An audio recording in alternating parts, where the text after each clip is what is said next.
Aquí analizamos tendencias, descubrimos oportunidades y te damos las herramientas para invertir de manera informada y estratégica. Aprende sobre el negocio de bienes raíces. Giancarlo González Ascar, Radio Isla 1320 y Urbital Podcast te presentan Urbital. Bienvenidos al Urbital Podcast en Radio Isla. Hoy me acompaña Fernando Rodríguez y me acompaña también David Soto Padín, planificador, diseñador y experto en movilidad sostenible. ¿Cómo estás, David? Buenas tardes, Giancarlo. Gracias por tenernos aquí. Y Iván Zabalas Teidel, empresario inmobiliario, jugador profesional de pickleball, dueño del hotel Don Rafa, que es de mis destinos favoritos, el restaurante Campbell La Azotea, y empresario inmobiliario. ¿Cómo estás, Iván? Gracias a Dios, muy bien. Muchas felicidades a todos. En el Urbital Podcast nosotros hablamos sobre diferentes temas de planificación, el mercado inmobiliario, oportunidades para el futuro de Puerto Rico. Puedes vernos y escucharnos en Spotify, YouTube, Apple Podcast y Google Podcast. Y recuerda que también puedes descargar la aplicación, el Urbital App, para conocer los precios de propiedades en tu área y orientarte sobre cómo salir al mercado con información confiable. Próximamente, el Urbital. Me gusta crear un espacio de conversaciones donde entiendo que hay personas que tienen que conectar que quizás todavía no han conectado. Eso pasó la semana pasada en la conversación entre Cintia López de La Maraña con Juan Parra de Scooter y Ailín Vélez Vega, secretaria de DITOP. Y hoy, luego de leer un artículo que escribe Iván Zavala, donde cierras con la pregunta: ¿estamos listos para reconstruir un Puerto Rico donde los centros urbanos y los centros comerciales vuelvan a ser parte de un mismo sistema, trabajando juntos por un país más conectado, más humano y más nuestro? Esa pregunta es el eje central de esta discusión, ver si podemos integrar nuevamente el territorio puertorriqueño para que comercio, comunidad y ciudad funcionen como un solo ecosistema. Y para eso quise conectarte con David Soto Padín, porque creo que entre ustedes dos podemos tener una buena conversación. Así que empezamos con la paradoja puertorriqueña, ese artículo que comparte donde habla sobre las cifras que Puerto Rico tiene por pie cuadrado más grandes de la región, pero simultáneamente vive migración, pobreza y fragmentación. ¿Qué es lo que te trae a escribir esto? Exacto. Pues mira, primero que ya es hora de que comencemos a evaluar nuestros indicadores económicos, porque muchas veces nuestros indicadores económicos son realmente síntomas y no de por sí un indicador.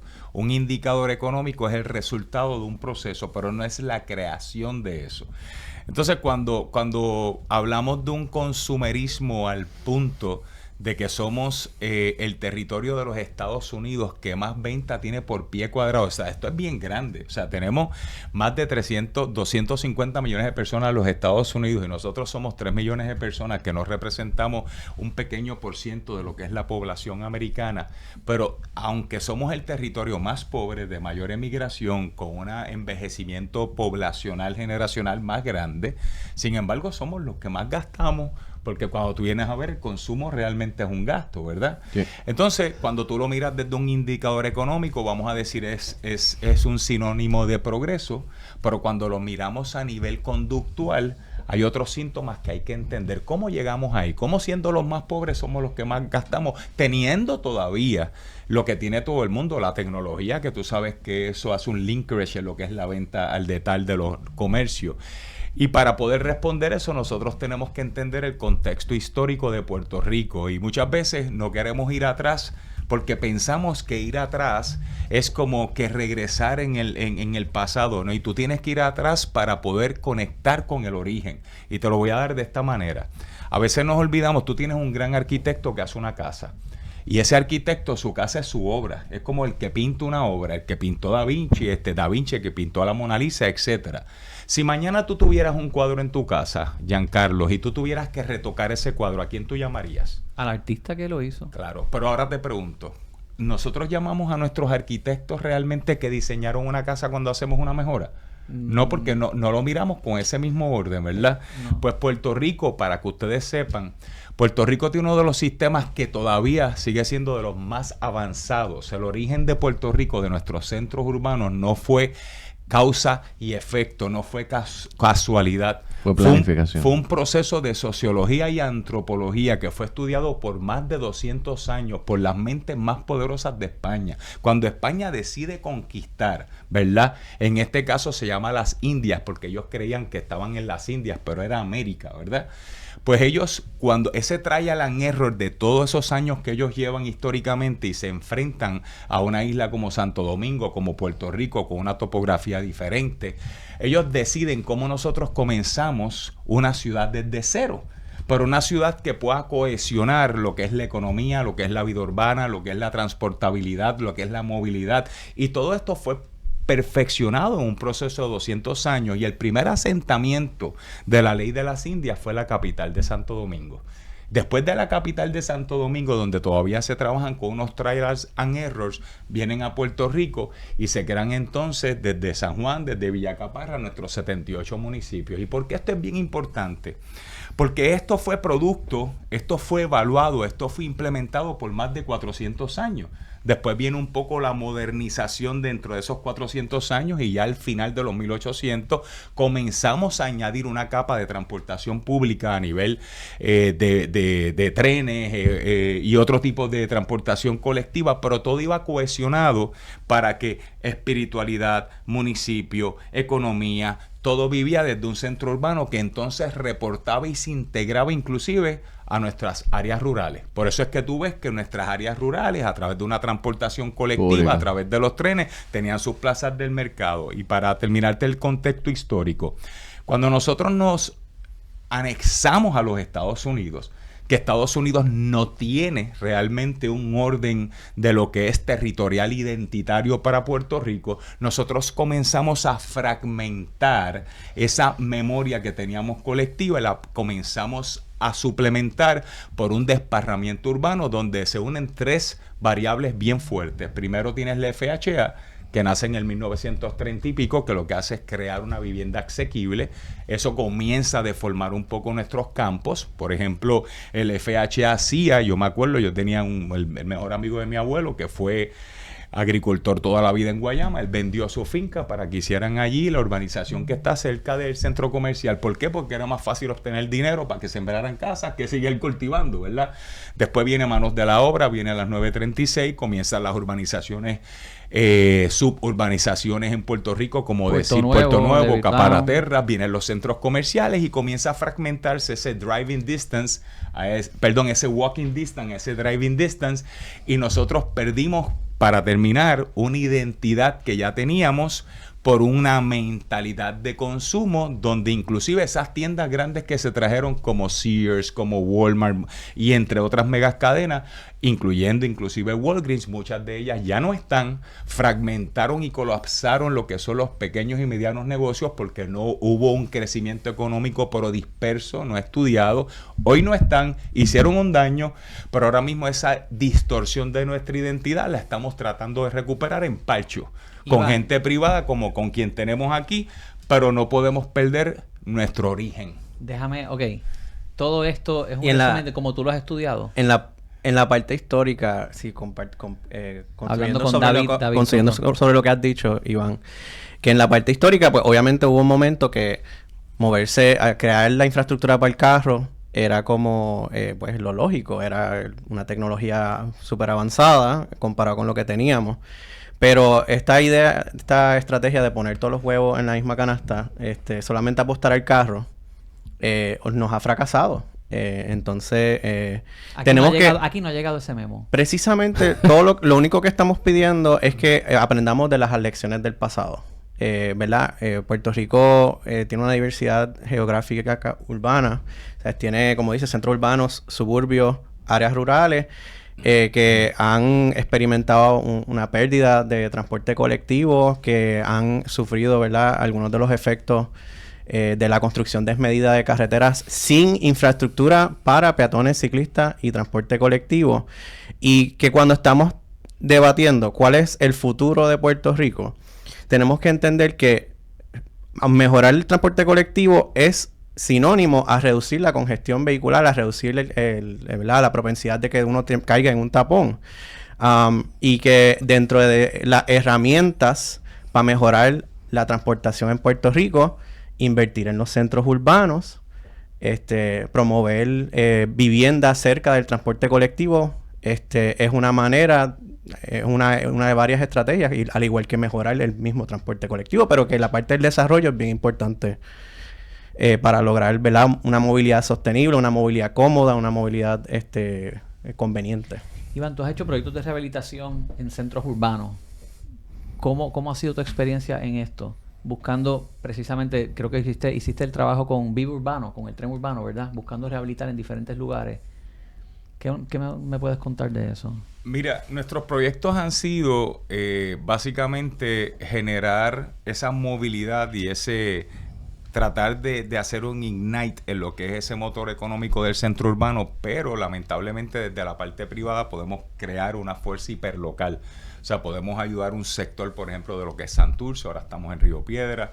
Queremos apoyar algunos otros municipios desde la parte privada en alianzas públicos-privadas con el municipio, porque se utilizan, por ejemplo, los estorbos públicos. Yo sigo pensando que son un excelente elemento, no solamente para proporcionar vivienda asequible, sino para utilizar algunos como desarrollo de motor económico. Necesitamos más estacionamiento, necesitamos más áreas verdes, necesitamos cómo esos estorbos públicos pueden, en una planificación urbana correcta, se pueden unir para que tu proyecto y tu desarrollo sea viable y sea sostenible. Pero uno puede pensar que se puede hacer solamente con el sector privado sin intervención del gobierno, pero al final no. El Estado tiene que estar en la planificación. Claro, claro. Uno no puede decir que el sector privado lo haga y el gobierno se salga del medio, porque es que hay unas bases de infraestructura que el gobierno tiene que proveer. Todos los préstamos para construir urbanizaciones, ya hay una participación del gobierno en toda la construcción, en el desarrollo futuro de Puerto Rico, así que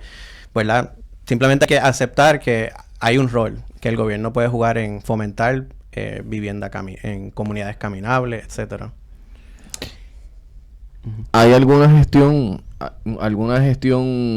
por parte del gobierno, ya sea a nivel central o a nivel municipal, que hayan adoptado parte de las iniciativas que ustedes han discutido aquí? Bueno, me gustaría, creo que la ley 359 que vetó la Junta es quizás el proyecto más importante que no se dio este año. Sí, mira, es que quizás es una contestación un poquito más deep, en el sentido de si tú me preguntas a mí, yo me siento que estoy hablando con mis hermanos aquí en el patio de casa, te lo voy a explicar como yo lo veo. Claro. O sea, hay un problema estructural antes que ese. O sea, nosotros tenemos 78 alcaldes que lamentablemente están muchos surviving por tratar de poder dar hasta unos servicios básicos que a veces ni se dan, como el recogido de basura, la seguridad.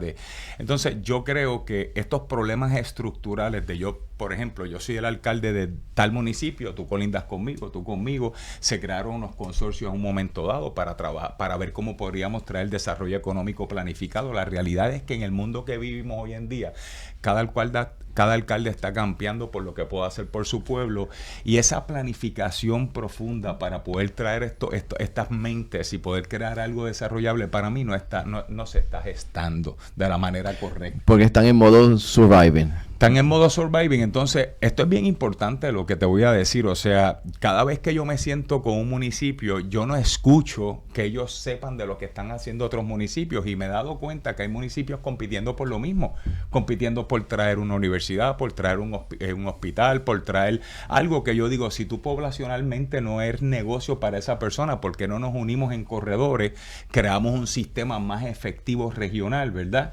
Pero ahí vienen los alcaldes, ahí vienen otros temas. Ahí vienen otros temas que yo siempre he dicho, que nosotros tenemos 78 municipios, que son 78 oportunidades, que los podemos seguir teniendo, pero administrativamente no tenemos que tener 78 aparatos públicos. Podemos tener 10 mega municipios, manteniendo la identidad cultural de cada municipio, y convertir esas plazas en unas funciones diferentes que vayan más con la vanguardia de hoy en día. Pero cuando tú tienes un municipio y un gobierno que es el empleador más grande de un pueblo, lamentablemente hay unas cuestiones estructurales que hay que trabajar para que tú puedas ver un desarrollo económico más sostenible. David. Ahí tengo una perspectiva que tiene unos puntos encontrados. en el programa anterior, que los felicito, de verdad, te lo estaba diciendo antes del programa, que se tocó el tema de la Metropolitan Planning Organization en Hay que español. explicar eso lo que es, porque yo no sabía lo que era un MPO. Y Piensa- esto lo piensa mencionó. en- ¿Tú sabes lo que es el MPO en Puerto Rico? El Metropolitan Planning Organization. nadie ¿Había sabe. escuchado eso, Iván? Lo he escuchado, pero nunca lo he leído. Piensa en Consejo Regional. Lo O mencionó piensa Aileen en- Vélez Vega, la exsecretaria del DITOP, Ajá. y Cintia López de la Maraña lo mencionaron en el episodio pasado, y el impacto que esto tiene en el plan de transporte. Que Piensa en continúa. gobernanza regional, consejo regional, que básicamente estabas mencionando que pues los municipios tienen las manos llenas y muchas veces pues están pensando en su finca y no necesariamente están colaborando con sus vecinos.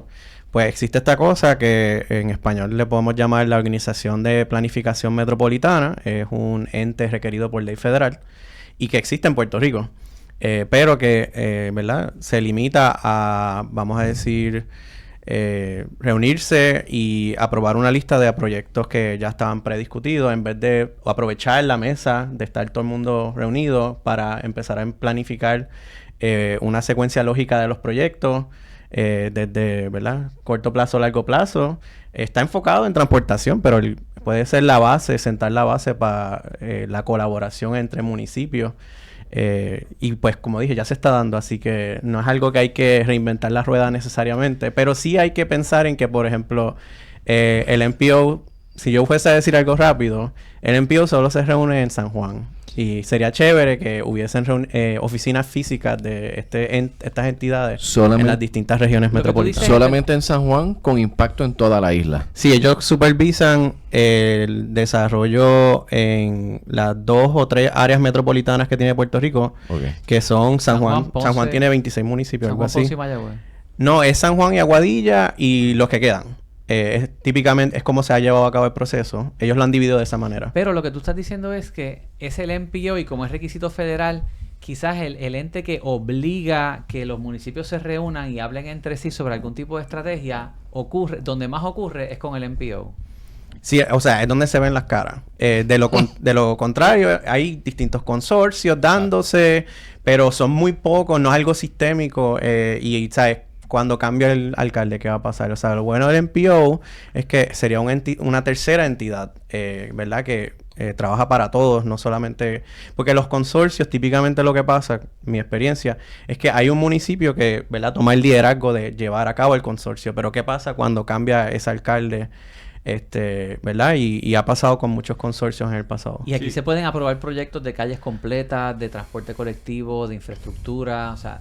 Mira, hay proyectos que llevan ahí 20 años porque como nos están juntando las cabezas y diciendo cuál es el proyecto que hace sentido para conectar mi municipio con el tuyo, pues hay proyectos que se quedan, aunque te llegan a la lista que mencionó la secretaria en el último episodio, se quedan ahí porque no se da esa conversación de cómo podemos ayudarnos, cómo esto puede trabajar para nuestra región, que es lo que decían en el último episodio, que aunque tú vivas en municipio X, puede ser que los servicios médicos o los centros urbanos del municipio Y, que está al lado tuyo, sea más cerca y pues no tenemos que jugar como necesariamente para nuestro equipo, sino que podemos jugar para la región.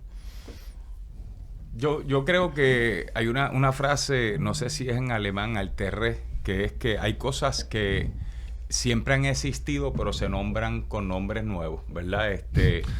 Y te lo digo de corazón. O sea, esto está bien bonito. Esto como cuando hablan de los 15 Minutes Walkable City. Eso siempre ha existido. Si tú vas a la ley de India, que tiene 9 libros, 248 capítulos, ahí tienes juristas arqueológicos. Es un documento, que es un documento de cómo se crea un lugar. Todo lo que estamos hablando está ahí porque nosotros tuvimos 4 millones de personas. Nosotros teníamos unos centros urbanos que vendían más de $1,000 por pie cuadrado. Nosotros teníamos los Walmart de nosotros, que eran los Cres de la vida, la gloria. González Lo que Padín. pasa es que cuando la gente, si lo miramos todo bajo un indicador económico y no conductual, no entendemos que lo que nos mueve a nosotros es la irracionalidad, no la racionalidad. Tú no compras un reloj o te montas en un carro o compras un vestido necesariamente porque lo necesitas. Nosotros somos seres irracionales, por eso se acaba de vender una obra en $234 millones, una obra de arte. Por eso tú compras artículos de colección. Entonces, Puerto Rico perdió su identidad. ¿Y cuál es? Ahora mismo, si nosotros nos fuéramos de Puerto Rico y Puerto Rico fuera una isla desierta, ¿qué es lo único que refleja la identidad cultural de nuestro pueblo? El viejo San Juan. Nuestros cascos urbanos. Ahí es que tú recoges físicamente todo lo que fuimos. Eso tuvo un propósito. Pero trabajar con mentalidades quizás que vienen de Estados Unidos, trabajar quizás con una mentalidad que viene de Sudamérica, cuando nosotros tenemos un modelo que es nuestra base, que todavía está ahí, y entonces añadirle estas estrategias de, como tú dices, como esto es como lo que hizo turismo, que hizo ¿cómo se llama lo de turismo? La organización que ahora básicamente... El DMO, que básicamente lo que hace es recoger todas las necesidades de turismo y trabajar con un plan. Eso está fantástico. Está fantástico. Hay que hacer eso para vivienda. Bueno, hay que hacer eso como él menciona, para planificación, desarrollo económico y social de los municipios. Ahí tú tienes una base de un grupo, ¿verdad? Ad hoc, que está ayudando a un alcalde que no necesariamente tiene conocimiento en planificación urbana, que quizás no estudió eso porque a lo mejor era el dueño de la ferretería o a lo mejor era un policía que todo el mundo lo conoce y obviamente tiene unos atributos, pero tenemos que entender que esos son temas más específicos y que necesitamos de profesionales para traer a la mesa. Qué bueno que eso esté ocurriendo, pero la realidad es que no necesariamente sabemos si se está ejecutando como se debe ejecutar. Mira el artículo que sale hoy en el periódico, uno de los periódicos más importantes de Santo Domingo, sobre Santo Domingo. Miren esto para que no nos pase lo mismo. Dice que Dominicana, o sea, refiriendo un país insostenible, República Dominicana, la perla del turismo, ya no aguanta más. Un país insostenible. Insostenible, o sea, como a través de la ley 5801, que era el fomento del desarrollo turístico de los polos, porque ellos lo que querían era convertirse en el centro de destino turístico más grande del Caribe, pero fue desplanificado a un punto donde hoy los tapones cogen más de 2 o 3 horas, hay una en las zonas urbanas, en las aguas pluviales, no hay una conexión entre lo que es educación, seguridad, hospitalidad. Entonces, por un lado estás teniendo un desarrollo económico, pero por otro lado tan fragmentado que hoy entonces todo el mundo dice, ¿qué es esto? Vivimos en un caos. Mira, ok, sale ese artículo, ahora te pregunto, y porque David quizás ha estudiado algo de República Dominicana con tu tesis de planificación, pero yo he visto República Dominicana expandiendo sus líneas de tren, haciendo un monorriel. O sea, no sé si este artículo refleja la totalidad. ¿Qué tú has visto en República Dominicana de planificación? Bueno, en verdad, no, ¿verdad? Yo he visto los sistemas de transportación. Obviamente República Dominicana es una mega ciudad. Tiene Santo Domingo. Santo Domingo, perdón. Es una mega ciudad y es un territorio mucho más grande el país. Así que con más terreno, más magnitud de problemas uno va a tener, y pues ellos han estado avanzando en muchas partes como en el centro urbano de Santo Domingo, han estado reconstruyendo todas las calles para ser caminable, que es algo que no hemos podido aterrizar en el viejo San Juan. Pero sí hay que elogiarlos. Por ejemplo, algo bien importante, ellos nunca han parado de expandir las rutas de transporte colectivo formales. Ellos siempre han tenido una red más parecida como a los públicos, a las guaguas públicas. Pero recientemente han estado integrando una flota formal de autobuses con las líneas de metro. Han construido 2 líneas de metro, pero no pararon ahí. O sea que han estado continuamente mejorando. Las líneas de metro del tren urbano de allá tienen tiendas dentro de las estaciones, no solo mirando hacia afuera, que es bien...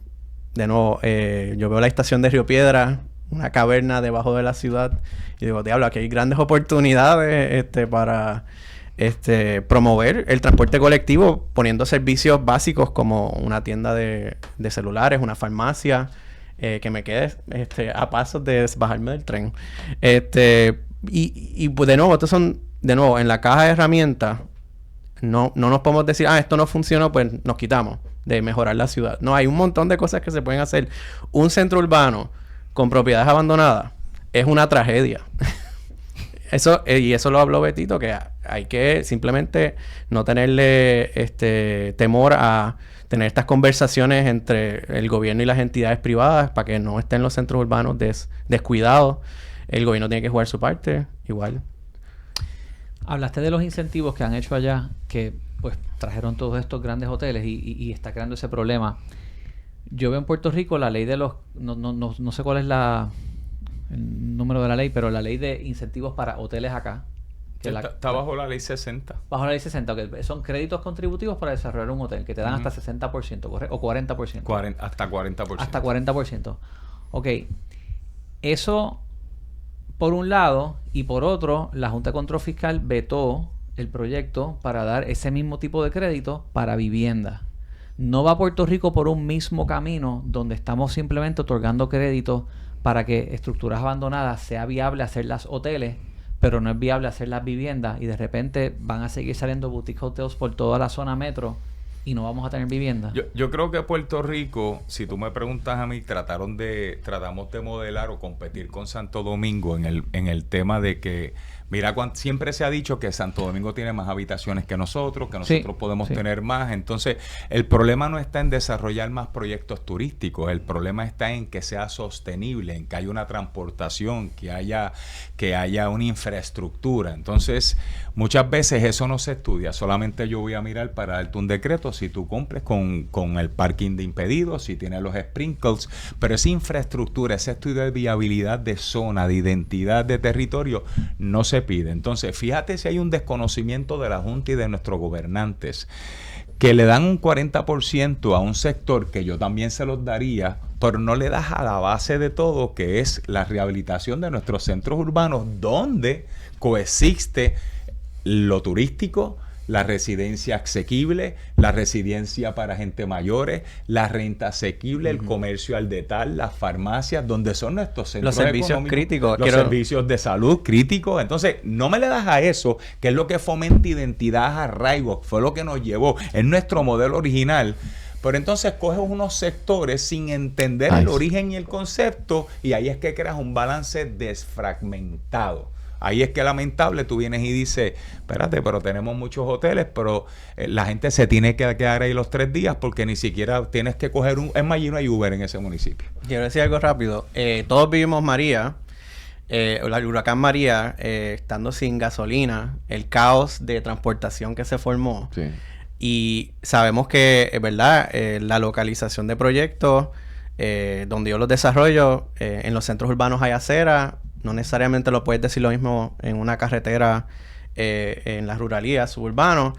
Y sin embargo, vemos que hay programas de Community Development Block Grant, CDBG, que se aprobaron para el huracán María, pero que se están usando, se están esparciendo en lugares remotos que no necesariamente van a mejorar el acceso a servicios críticos que están en los centros urbanos, y pues va en esa línea y de nuevo, esto es para aprender, esto no es necesariamente como que para señalar a alguien en particular, pero tenemos que aprender de si vivimos María, ¿por qué no estamos enfocando ¿verdad? La inversión pública post desastre en mejorar los centros urbanos y mejorar el acceso a servicios críticos?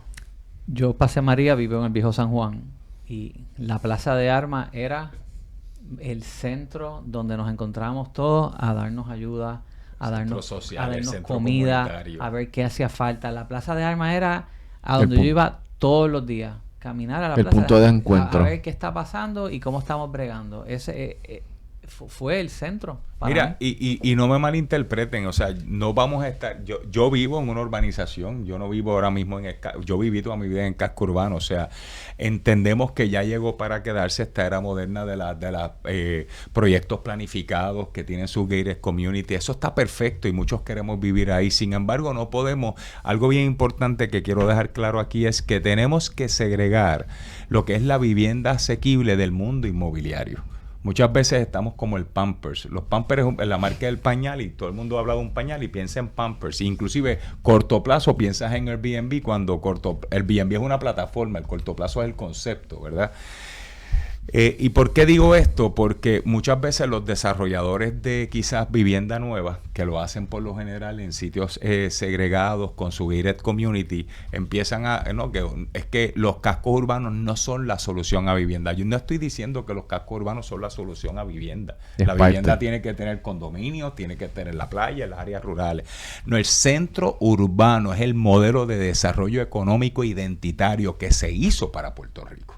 para que todo pueda coexistir a través de ese centro, y tenemos 78. Olvidar eso es seguir haciendo una farmacéutica allá, un hotel por allá y un hospital por allá, y cuando tú vienes a ver necesitamos crear parches de movilidad y colectivos porque no entendemos la base del origen. Y en la parte histórica se nos olvidó por completo mencionar esto. El gobierno básicamente ha tenido un rol de mejoramiento urbano, como ellos le llaman, donde ellos demuelen sectores que ellos consideran informales o arrabales, pero después no vuelven a construir vivienda para esa gente para quedarse en el centro urbano y los desplazan lejos de la ciudad. Y entonces, ¿qué eso hace? Eso hace que tengas que ir a más distancias para llegar a donde tienes que ir a tu trabajo. Pero básicamente, pues ha redundado en lo que tenemos hoy, una zona urbana desorganizada. Y entonces, pues vemos estos espacios, y yo como me gusta la historia urbana mucho, cuando yo veo espacios como La Puntilla, ¿verdad? Como el sector sur de Santurce, donde antes estaban las comunidades de Caño Martín Peña, que hoy están más fragmentados, divididos por una autopista. Yo veo estos lugares y yo pienso, mano, ¿cómo sería la ciudad si volviésemos a construir en los centros urbanos, en estos lugares como La Puntilla o otros lugares, vivienda para que la gente que trabaja en el centro urbano pueda vivir cerca donde trabajan? Pero también hay una oportunidad de volver a construir usando diseños tradicionales. Así que hoy en día muchas veces un desarrollador está pensando cómo voy a hacer el financiamiento funcional, y tienen que construir primero el multipiso de estacionamiento abajo y luego Correcto. apartamentos para arriba, que sería bien interesante volver a plantear una competencia de diseño, ¿verdad? Experimentar con el modelo de edificaciones tradicionales que básicamente pongan a la gente primero, que la entrada del edificio sea en la acera y no necesariamente que la entrada del edificio sea el garaje. Un garaje que sí, es bien anonimizado eso. Tú lo ves en Miami, todos estos complejos grandes en Miami que son multipiso y luego el edificio arriba, y la gente vive bien aislada. Nosotros hicimos un recorrido con Laura, tú estabas, con Real Estate con Lau. Revisamos todos los proyectos que se están haciendo en San Juan. Ninguno está por debajo de los 2 millones empezando. Eso así. Son 350 unidades que vienen desde Atorrey con Oro Residences, Le Parc, One Condado, todos suman 350 unidades de vivienda. Todas están entre 2 a 8 millones por unidad. Entonces, ¿quién va a poder comprar y vivir en San Juan? Tú estás hablando de desarrollar quizás algo en La Puntilla. No es viable hacerlo ahora mismo económicamente. ¿Cómo se hace? Porque ahora mismo la oferta que va a haber en San Juan es de 2 millones para arriba. Bueno, Pero hay fondos CDBG. Sí, pero ahí ya es una dinámica del mercado. Cuando ocurren esas apreciaciones así, que se construye quizás no para la masa, ¿verdad? Pues vienen los bedroom community y la gente comienza a desplazarse o a irse de Puerto Rico o a mudarse de municipio. Por eso es que tú estás viendo que hoy en día, y te lo estoy diciendo porque yo estoy quedándome ahora mismo haciendo unos proyectos míos en Guabate y yo estoy viniendo hacia acá, y yo llego a un momento donde hace 15 años que viajaba todos los días, el tapón era descomunal. De momento el tapón bajó, ¿verdad? Ahora el tapón volvió y yo digo, ven acá, pero si hay una disminución poblacional, ¿qué está pasando?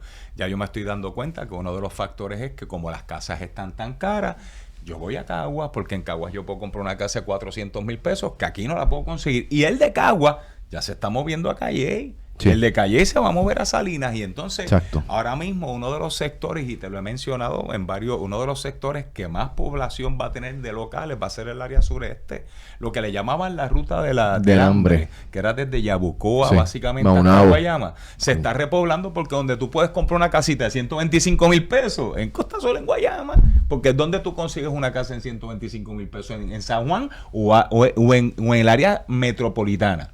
No existe. Entonces vas a tener más tapón, tienes centros urbanos que allí, pues entonces la bedroom community vienen básicamente a trabajar en San Juan, pero tienen que ir una hora y media a su casa.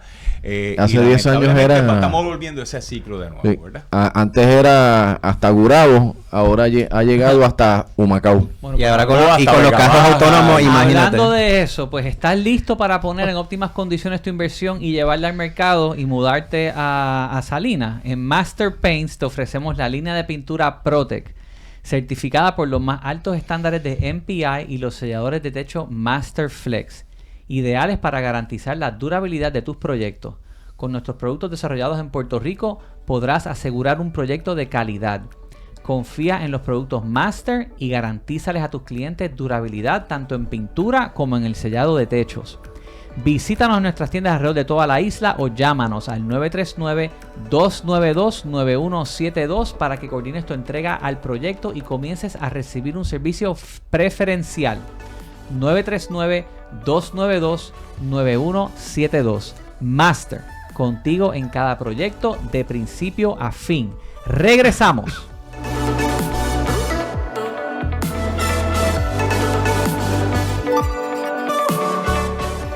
No te retires, que Urbital regresa en breve. Sigue aprendiendo e invirtiendo. Esto es Urbital, con su moderador Giancarlo González.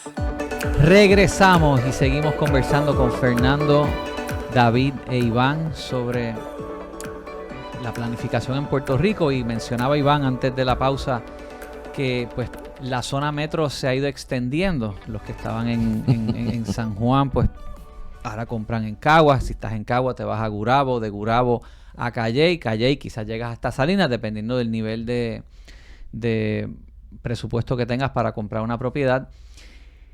Esa gente pues, ¿esa es la tendencia que queremos? ¿O hay que buscar repoblar en la zona metro, en San Juan? El alcalde de San Juan estuvo en una entrevista con nosotros y nos dijo, todos mis números están arriba.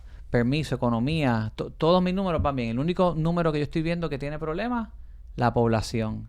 Y ese es el motor económico del municipio. Él no quiere que ese número baje, él quiere que suba. ¿Cómo lo atendemos?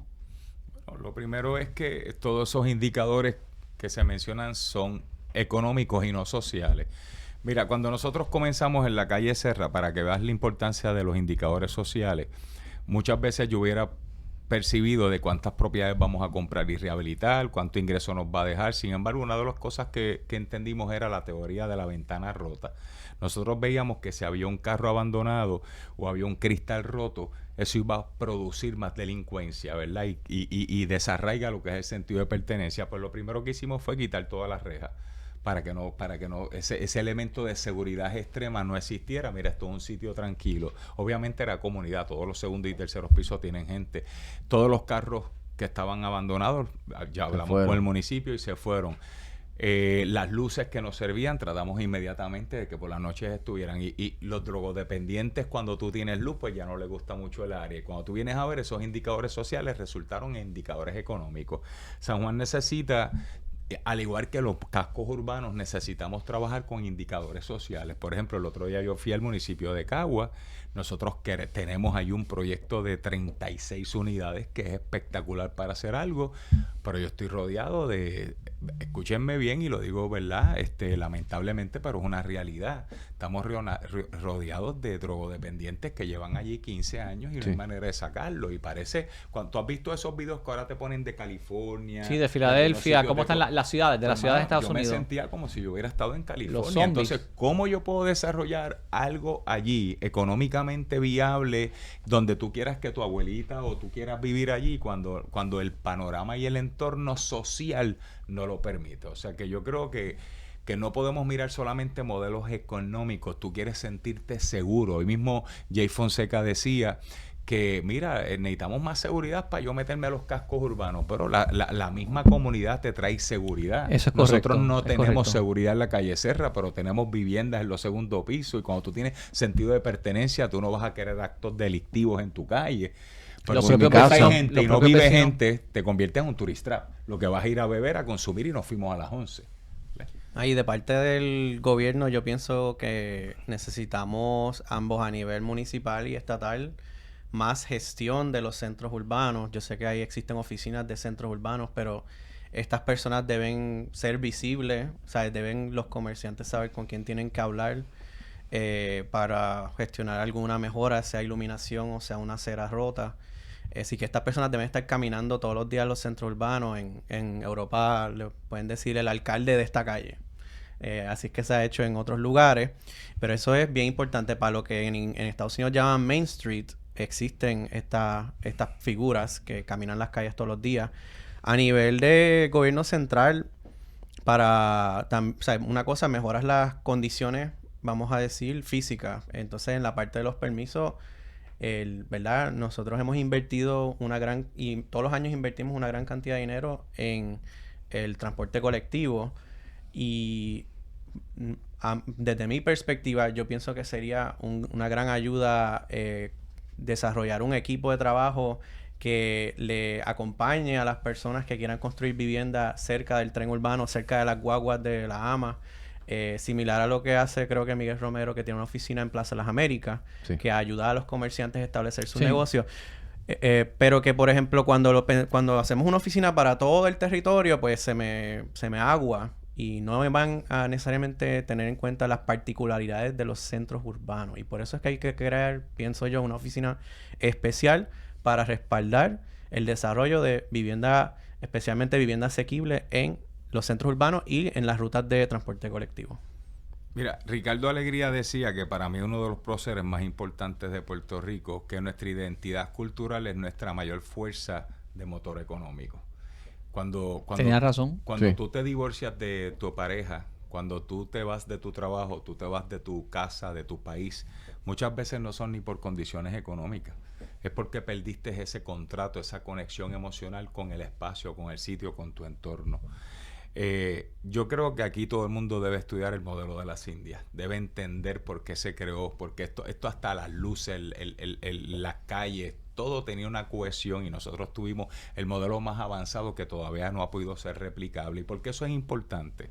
Porque ahora mismo recientemente se ganó un caso contra Luma, donde ahora pues supuestamente tú puedes demandar a Luma y pedirle que te devuelva los equipos, ¿verdad?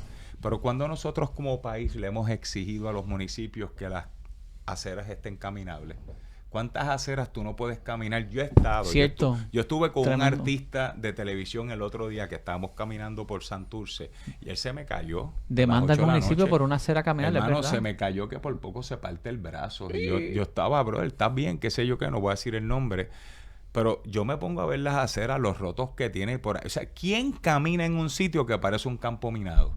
Donde encima de eso tienes el agua pluvial desbordándose, donde encima de eso tienes una peste crónica, donde hay basureros clandestinos, donde las propiedades están deterioradas. Entonces ahora yo les pregunto, como Luma, nosotros pagamos arbitrios, pagamos patentes, pagamos CRIM, ese dinero se tiene que usar en infraestructura. A mí me dan un ticket si voy a 60 millas en un área de 55. Y nosotros, la población, estamos generando un checklist de necesidad, ¿verdad? Eso es sociología, antropología. Es decirle a los municipios, mira, yo te voy a pagar, pero y esto, y esto, y esto. Fíjate como el encel como me duele, porque el horno microondas yo no lo puedo usar para calentar el arrocito, ¿verdad? Me duele a mí, individualista que soy, pues lo hago. Pero a nivel colectivo, ¿qué estamos haciendo para hacer ese Nada. reclamo ante nuestros gobernantes y decirle, no, yo te voy a seguir pagando como hicimos como Luma, pero tú tienes que arreglar esto? Aquí tienen que haber impedidos, aquí tiene que haber una Accountability. acera buena, aquí tienen que haber luces eficientes. 100% Eso no existe. contigo. Eso no existe. Deberían de estar No demandando vemos a un los patrimonio municipios en por- nuestros cascos urbanos y centros Lo que urbanos. Punto. he notado que nos quejamos mucho en las redes sociales, pero no lo llevamos más allá de... Y No hay nos un quedamos ahí. checklist. No, y queremos poner a Luma como el enemigo número 1. Ok, pero Fíjate, al punto de las aceras. En esa línea, pues, trae un poco el hilo de por qué me invitaste, porque me pasó posteando. No lo dije por eso. No, que no, yo- pero quiero que la gente vea, por ejemplo, un ejemplo de David lo que estamos Soto haciendo, de lo que estamos haciendo en Sí, Ruta Tú Borinquen. eres vocal en las redes sociales, pero Nosotros- pones la acción también. Nosotros ilustramos, y no solo pongo un problema, pero acompañado del problema siempre hay una solución. Claro, ciertamente. Pero también desde la organización Ruta Borinquen estamos pintando cruces peatonales y rutas de bicicleta en la calle, similar a como la que hay en la calle Antón Santi detrás de Ciudadela. Y eso lo hacemos en comunidades marginadas, ¿verdad? Pero también estamos interesados en defender y rescatar los centros urbanos de todo Puerto Rico. Así que Habla de Ruta Borinquen y qué es lo que ustedes hacen para que para los que no sepan. nuestro fin es conectar, rescatar la antigua ruta del tren de los trenes históricos Wow. a través de todos los municipios costeros y algunos que entraban por el centro como el corredor de Caguas, Humacao, la 30. Wow. Y tiene esa base, pero entonces como parte de lograr la conexión entre centros urbanos, también hay que trabajar dentro de los centros urbanos. Entonces Claro. estamos trabajando con las comunidades y las distintas entidades privadas y gubernamentales para potenciar los centros urbanos, cada uno con su página de destino que ilustre los activos culturales y las oportunidades, ¿verdad? Porque cuando yo me siento a planificar qué voy a hacer este fin de semana, pues yo pueda decir, voy para la playa de Ponce, que tiene 3 museos, que tiene esta ruta que tú puedes hacer solo, porque hemos colocado unos rótulos que dicen la historia de los edificios. Así que, por un lado, estamos defendiendo, dándole a la comunidad en que entiendan todo el valor que tiene este centro urbano, la cultura, la identidad, como estabas diciendo, Iván. Y por otro lado, estamos creando la posibilidad de que todos los puertorriqueños también respalden a estas comunidades. O sea, estamos creando el hilo conductor entre la gente, los proyectos de las comunidades y también el gobierno, porque también tratamos de un poco replicar lo que estamos hablando del MPO, pero a nivel privado, sentando los distintos alcaldes para que conecte, por ejemplo, el municipio de Quebradillas con Isabela, 2 municipios con mucha historia de los ferrocarriles. Isabela tiene su museo del tren, Quebradillas tiene los túneles. Y pues en el 2026, por ejemplo, estamos tratando de lograr conectar esos 2 municipios. Vayas al museo, vayas al túnel primero en la mañana y después vas al museo con aire acondicionado y experimentar los trenes. Yo quiero correr esa ruta. Es preciosa. Bella. Te puedo llevar. Iván, el que quiera leer más sobre el estudio de las Indias, ¿cuál es la primera lectura que recomendaría? Bueno, que vayan a mi artículo de LinkedIn. Okay. Recientemente, by the way, si van al del blog, lo tienen más científico. Pero eso es un documento que, by the way, yo lo pedí. Eso está en la biblioteca de... Aquí yo lo estaba buscando, en la biblioteca en España, básicamente. Tú puedes ir a la biblioteca. Esto ahora mismo se está utilizando en estudios de arquitectura, planificación urbana, porque está reconocido como uno de los modelos urbanísticos más importantes de la historia. Esto tiene más de 200 años. Aquí habían teólogos, aquí se combinó lo mismo que estamos hablando aquí, pues esto lo hizo otra gente, ¿verdad? Por 200 años. Si nosotros mañana vamos a conquistar una isla, tenemos que traer, ¿verdad?, una planificación para ella. Pues esto se hizo, ¿verdad? Vámonos, ¿a dónde nos vamos? ¿A qué isla nos mudamos? Bueno, Santo Domingo está construyendo un centro urbano brutal. Lo único que el metro no llega necesariamente al centro urbano. Eso es otro tema interesante, cómo mejoramos el acceso al Viejo San Juan. Pero sobre la ley de Indias, algunos puntos, parámetros que yo creo que nos gustan. ¿Qué es lo que nos gusta de los cascos urbanos que nos trajo la ley de Indias? Aunque sea directa o indirectamente, el tamaño de las parcelas son angostas. Eso permite que en una cuadra haya muchos negocios, haya una diversidad de actividades ocurriendo.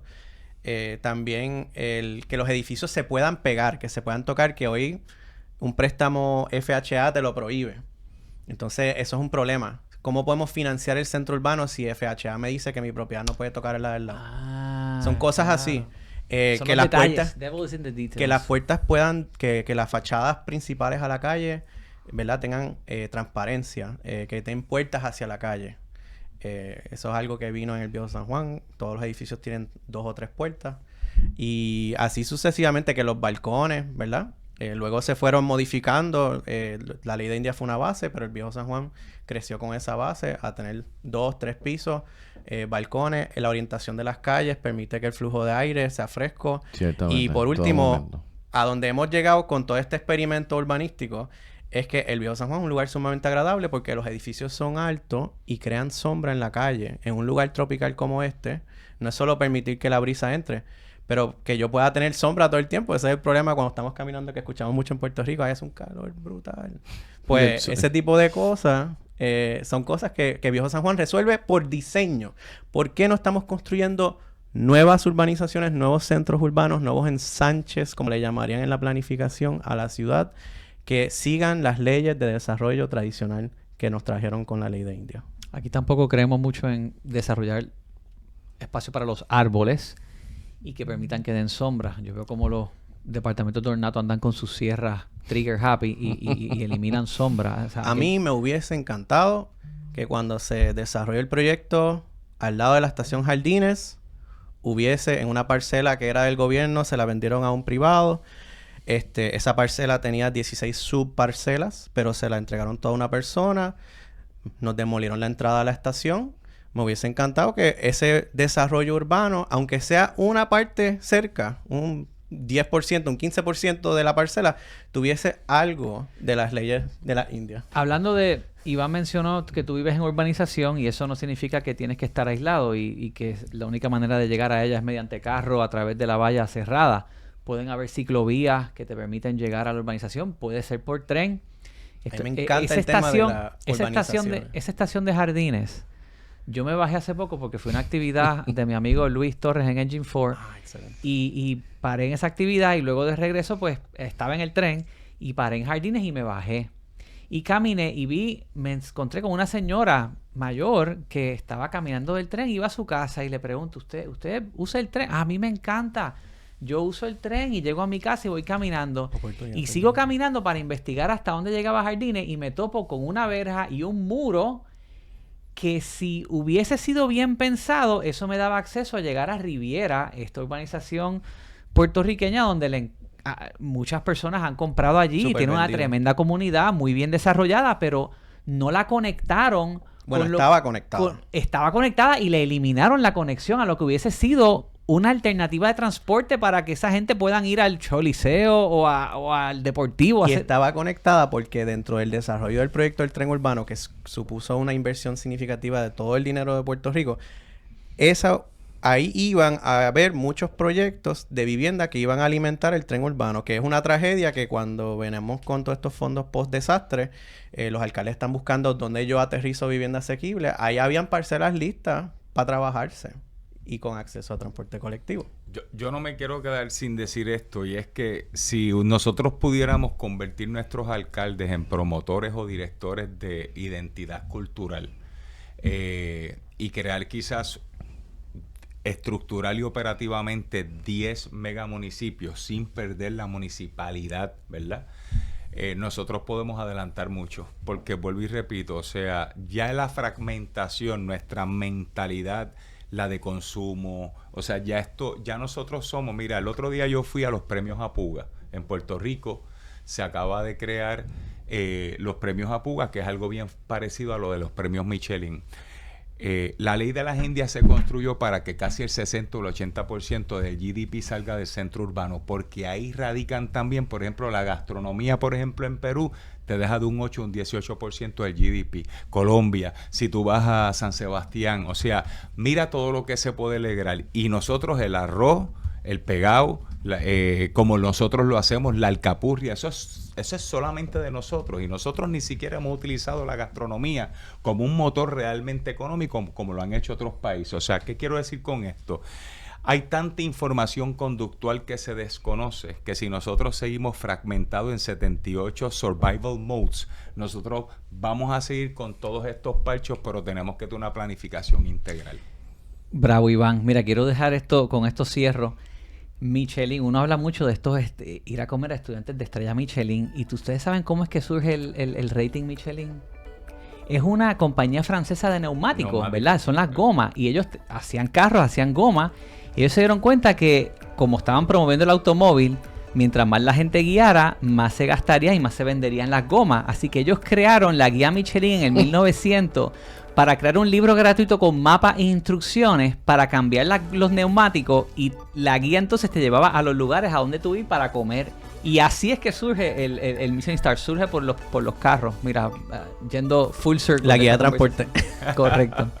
Bueno, gracias a ustedes por estar aquí y participar. Hasta la próxima. Nos vemos.